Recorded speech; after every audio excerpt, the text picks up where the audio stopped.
Sejauh ini udah berapa hektar Pak yang sudah diserang? Untuk nasional baru 670 hektar dari 12,7. 670 ribu Pak, bukan? ribu hektar 670 dari ribu. 12,7. Sedangkan Sumatera Utara sendiri baru 20.000 dari target 550.000. Baru 20.080 hektar.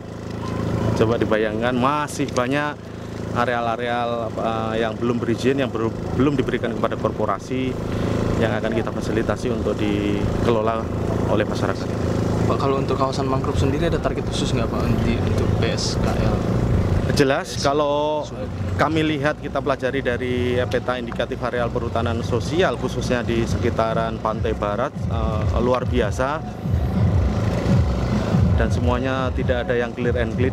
Sekali lagi, tidak ada ke areal yang non izin diberikan kepada korporasi yang posisinya clear and clean, karena semuanya sudah dikelola oleh masyarakat secara ilegal. Dan ini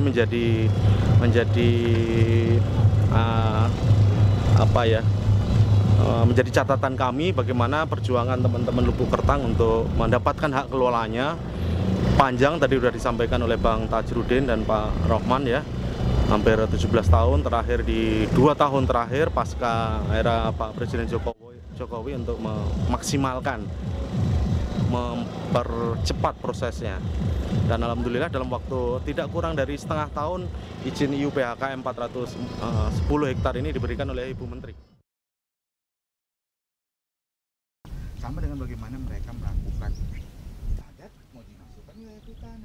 Di belakang kita ini adalah hamparan luasan ekosistem mangrove yang telah kita rehabilitasi dalam momen rehabilitasi yang kedua setelah pembukaan Palu-Palu. Itu pada waktu itu dengan bibit sebanyak 1.025.000 batang. Itu ditanami seluas, akhirnya dengan luasan itu kita cukup merehabilitasi ya, jumlah cukup dari luasan 650 hektar.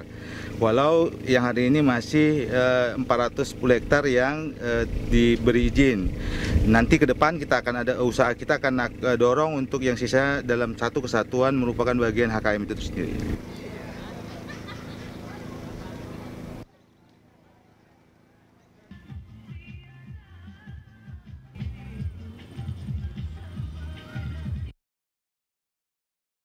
Yang sudah beralih fungsi sekitar ya 40-50%, kemudian selebihnya ada yang mendapat gangguan 20%, sisanya masih utuh.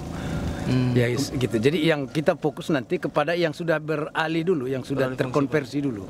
Itu dulu kita selamatkan. Gitu. Illegal logging bagaimana penebangan hutan mangrove? Pelebangan kalau ya, sekarang ini masih tahap pendataan kita ya. Berapa banyak ada pabrik arang, ada dapur arang. Di Langkat ini barusan sudah selesai didata, ada sekitar 300-an pabrik industri arang dengan kapasitas produksi di atas 500 ton per bulan. Ini kan satu ancaman juga, karena bagaimanapun dapur arang ini tentu membutuhkan bahan baku berupa kayu-kayu bakau. Nah, ini pun sedang kita data, sedang kita lakukan sosialisasi supaya mereka melakukan penyediaan suplai bahan bakunya, tentu jangan dengan merusak hutan. Itu. Sampai sejauh ini apakah udah ada tindakan hukum terhadap pengelola arang ilegal, pengelola arang yang ada sebagian sudah yang sedang kami proses di Dinas Kehutanan Provinsi pun ada. Tahun 2016 ada tangkapan beberapa truk sedang dalam proses. Ya. Ada. Pak, yang alih fungsi itu berarti semuanya bisa dibilang ilegal Pak ya, yang kawasan mangrove? Belum tahu juga, ini butuh penilaian. Tapi data-data awal kita sebagian ada surat ganti rugi. Surat ganti rugi dari pengusaha kepada masyarakat. Dari masyarakat, ya pengusaha kepada masyarakat. Tapi itu pun perlu kita telusuri juga lebih jauh nanti. Karena ini melibatkan banyak unsur, banyak pihak. Tapi itu di kawasan hutan Pak, itu sebagian? Sebagian yang kita teliti di dalam kawasan. Kalau yang di luar kan kawasan hutan mangrove. Ya memang betul pertanyaan ada ini. Memang mangrove itu ada di dalam kawasan, ada di luar. Kalau di luar kawasan hutan tentu bukan menjadi kewenangan kami. Kewenangan kami tentu hanya yang ada di dalam kawasan hutan. Itu sebagian besar sedang diinventarisir dan sebagian sedang dalam proses. Tapi yang 100.000 itu Pak di dalam kawasan semua itu Pak? Ya itu yang di dalam kawasan. Yang 100.000 ya, Pak ya? Yang 100.000. Kemudian terkait alih fungsi. Ada juga pantai barat sedikit, sekitar 25.000 di kabupaten mana? Tapteng, Madinah. Oh iya. Ada. Ya.